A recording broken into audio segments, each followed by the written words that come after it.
바울이 더베와 루스드라에도 이르매 거기 디모데라 하는 제자가 있으니 그 어머니는 믿는 유대 여자요 아버지는 헬라인이라. 디모데는 루스드라와 이고니온에 있는 형제들에게 칭찬받는 자니 바울이 그를 데리고 떠나고자 할새 그 지역에 있는 유대인으로 말미암아 그를 데려다가 할례를 행하니 이는 그 사람들이 그의 아버지는 헬라인인 줄 다 알미러라. 여러 성으로 다녀갈 때에 예루살렘에 있는 사도와 장로들이 작정한 규례를 그들에게 주어 지키게 하니 이에 여러 교회가 믿음이 더 굳건해지고 수가 날마다 늘어가니라. 지난 월요일 우리는 율법의 짐을 내려놓는다 라는 개념에 대해서 배웠습니다. 그런데 오늘 본문은 조금 이상합니다.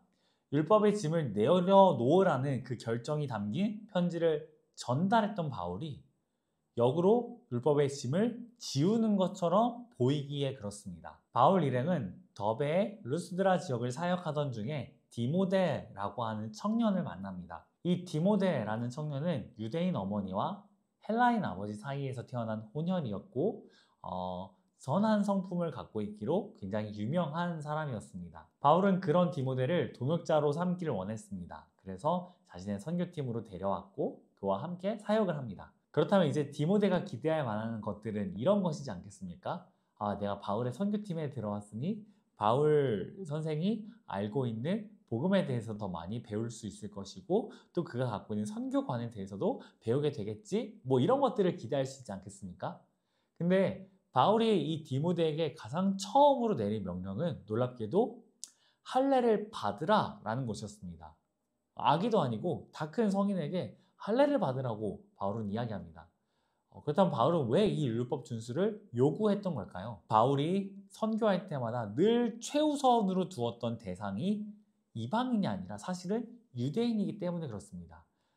사도행전을 쭉 살펴보시면 바울이 어느 지역을 가든 회당에 가장 먼저 방문하려 한다는 사실들을 보실 수 있습니다. 이 회당은 유대인 회당을 의미하거든요. 즉 바울의 선교 대상은 가장 먼저는 늘 유대인이었습니다. 하지만 유대인이 거부했을 때 바울은 이방인에게 복음을 곧장 전하게 됩니다. 그러면서 이방인들은 복음을 수용하게 되고 믿고 그들이 변화되면서 바울의 사역의 메인 대상이 점점점 이방인으로 옮겨지게 된 것이죠. 어쨌든 지금 바울은 유대인이 자신의 우선적인 대상이므로 디모데에게 할례를 명합니다. 그럼 왜 하필 할례였을까요? 이렇게 생각하시면 좋습니다. 선교지로 나아가시는 선교사님들이 자신의 어떤 외모나 식습관, 또 자신의 어떤 옷차림이나 이런 삶의 그 모습들을 선교지에서 살아가는 사람들과 최대한 비슷하게 맞추려 하지 않습니까? 근데 그걸 하는 이유는 뭐죠? 그들이 잘 살고 있기 때문에 그런가요? 물론 그들이 나보다 잘 살 수도 있습니다. 하지만 잘 살려고 그렇게 하는 건 아닙니다.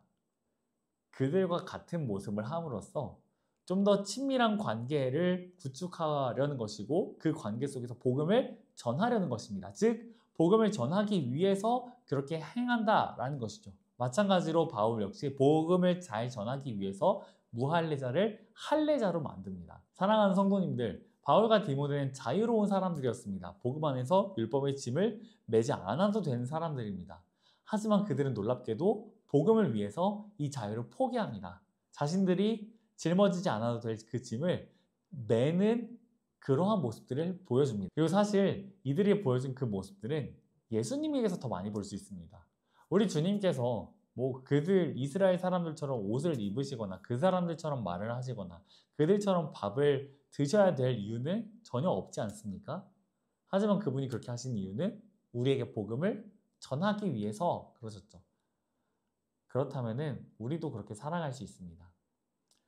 내게 주어진 자유들을 포기하고 다른 사람들을 위해서 헌신할 자유, 그리고 내게 주어진 자유를 포기하고 다른 사람에게 복음을 전하기 위해서 더 애를 쓸 자유, 이런 것들이 우리 안에도 있습니다. 우리를 위해 종의 형체를 가지신 주님처럼 우리도 누군가를 위해서 낮아지고 또 수고하고 헌신하는 경험들을 하시기를 소망합니다.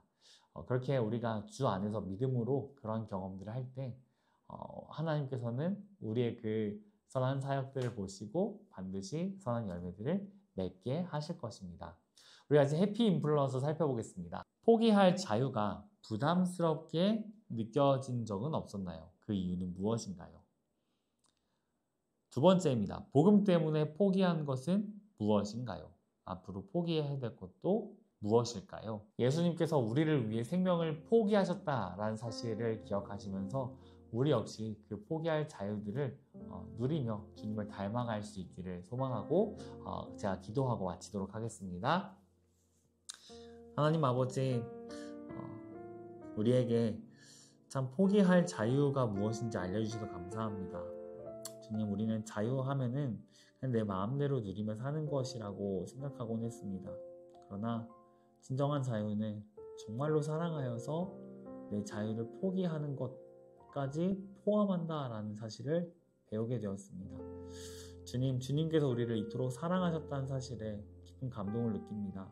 우리도 주님을 닮을 수 있도록 은혜 베풀어 주시옵소서. 포기할 자유를 누리며 살아가도록 축복하여 주시옵소서. 예수님 이름으로 기도합니다. 아멘.